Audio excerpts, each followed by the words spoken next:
também. Ó, vamos dar uma vez Tá aí nessa pra... etapa para ver. Ó, o Will também está fazendo uma Eu pergunta. estava fazendo uma pergunta, o João Paulo está querendo falar lá de Natal e a Glória Franco, lá da Sagrada Família, não, daqui do É o ICB, FMG, isso. do FMG, tá aqui no laboratório. Fala aí, Glória, enquanto a gente lê a pergunta da...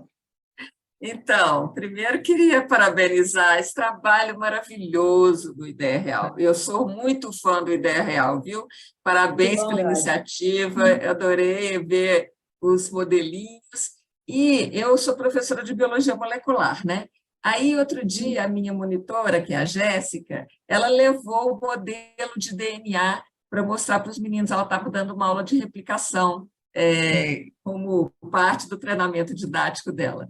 E eu fiquei encantada com a qualidade do modelo, com a precisão assim, da estrutura. Eu fiquei assim, muito encantada. E eu queria ver... aí a Jéssica me falou que vocês têm também modelos para mostrar transcrição, para mostrar tradução. E aí eu queria saber o seguinte: qual que é a disponibilidade da gente ter acesso a isso? A gente tem que comprar ou não? Como é que é? Vocês estão comercializando? Porque eu quero muito usar os modelinhos de vocês nas aulas. E só mostrar para vocês, por exemplo, o bacteriófago, uma vez que eu ganhei. Olha que lindo! Também todo feito em impressão 3D.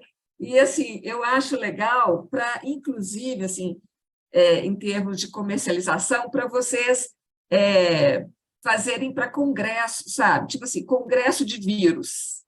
Faz um bacteriófago assim, né, para abrir e tal. Assim, eu acho muito legal esse tipo de coisa, né? E também para outras universidades, para vender mesmo esse produto. Eu não sei se vocês têm condição de fazer isso em série, por exemplo. Glória, ótimo, ótimo seu feedback. E eu acho que é muito importante a gente começar a usar isso, né? Os professores começarem a usar para ver se tem algum problema, para a gente fazer até um teste, uma validação mesmo, né? Se está quebrando, se está resistente, se tem algum defeito que a gente consegue até otimizar.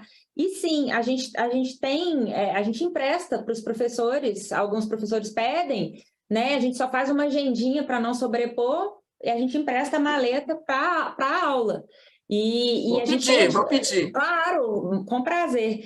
E o que a gente fez, você falou de transcrição, tradução, é que a gente bolou aulas de biologia, biotecnologia para o ensino médio, e nessas aulas a gente bolou como explicar a tradução, como explicar a transcrição, utilizando os modelos, mas, na verdade, os modelos são parecidos. O que a gente fez é como usar eles para explicar o processo. Tá?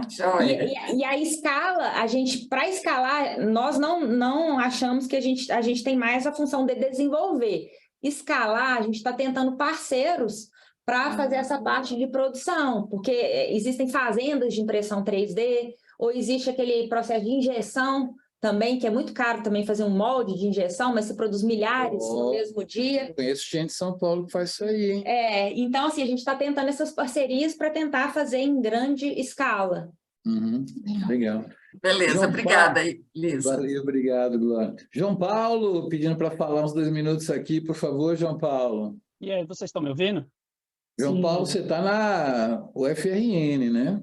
Não, Natal. eu tô fora da minha base total. Estou em outra cidade, estava viajando até bem pouquinho tempo, peguei o começo, fui resolver os problemas pessoais aqui. Tá bom.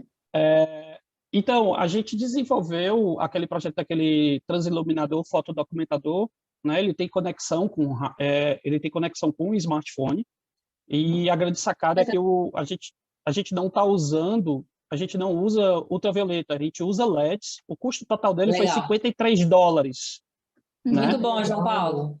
E ele pega ácido nucleico numa quantidade assim similar até para o brometo de otídio do que a UV. Então ficou bem interessante. E aí um de vocês falaram, né, em relação ao teste, né? Então, a gente desenvolveu com o intuito de ficar no point of care, né? E ser uma alternativa mais barata, porque muitos desses testes moleculares, eles podem ser realizados no point of care de forma mais rápida, desde que se tenha um profissional e tenha um equipamento de custo acessível para o governo.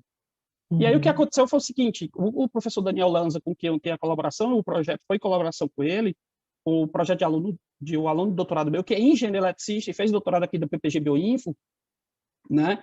E serviu muito bem para o pessoal da indústria do camarão aqui de Natal, está levando isso para os cultivos que ficam na beira-mar e estão tem interesse em levar isso.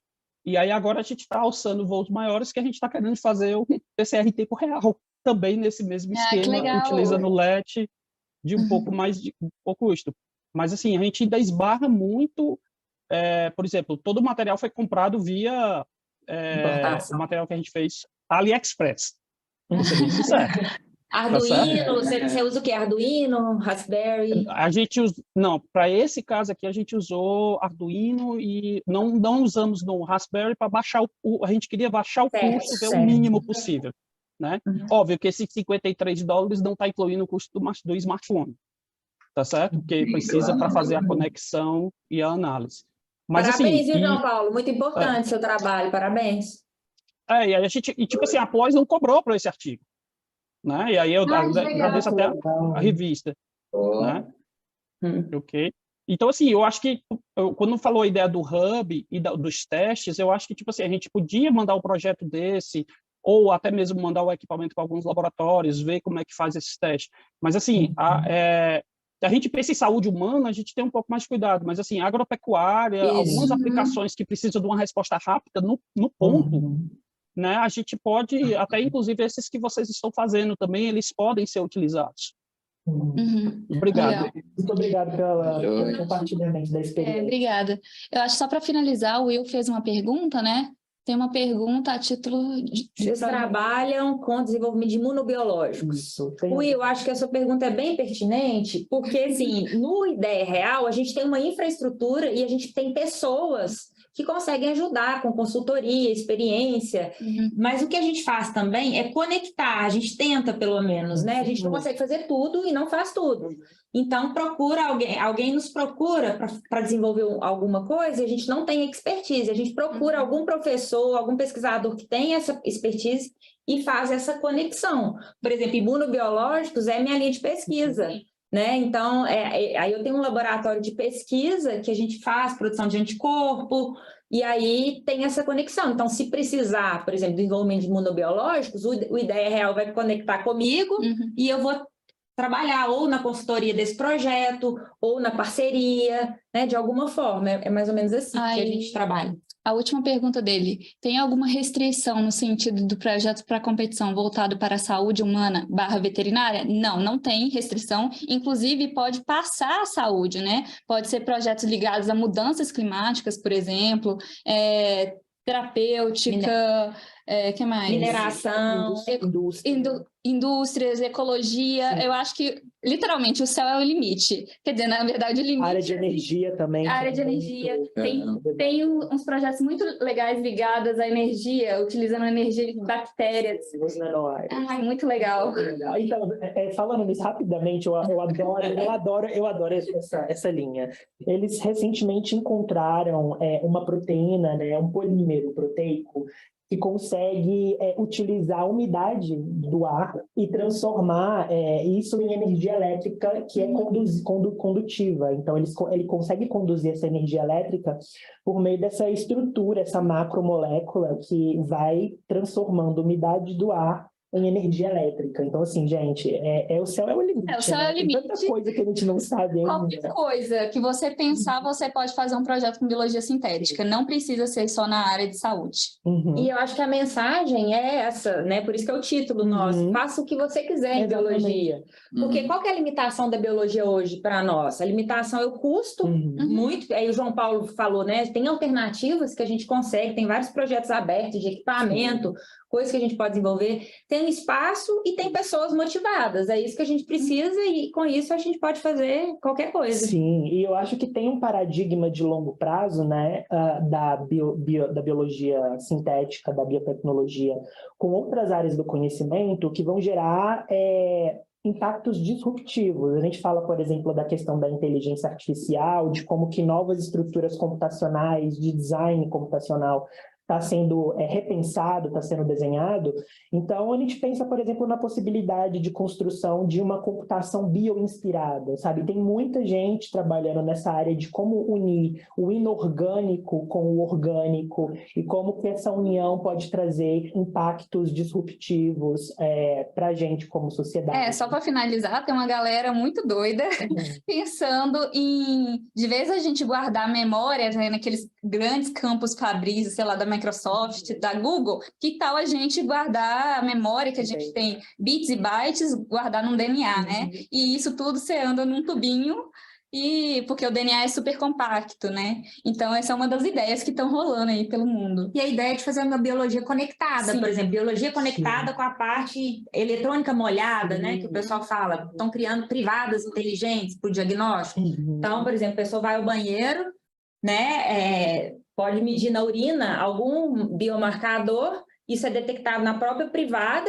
que é conectada, por exemplo, a um sistema de saúde, a um médico, já vai o resultado direto daquele exame ali para o médico. Então, está se trabalhando muito nessa conexão da biologia com a eletrônica, né? Tipo internet das coisas. Internet das coisas. Beleza. Tá bom, gente. Foi, assim, ótimo fazer esse podcast aqui com vocês. Muito obrigado por terem vindo, assim. Obrigada pelo convite.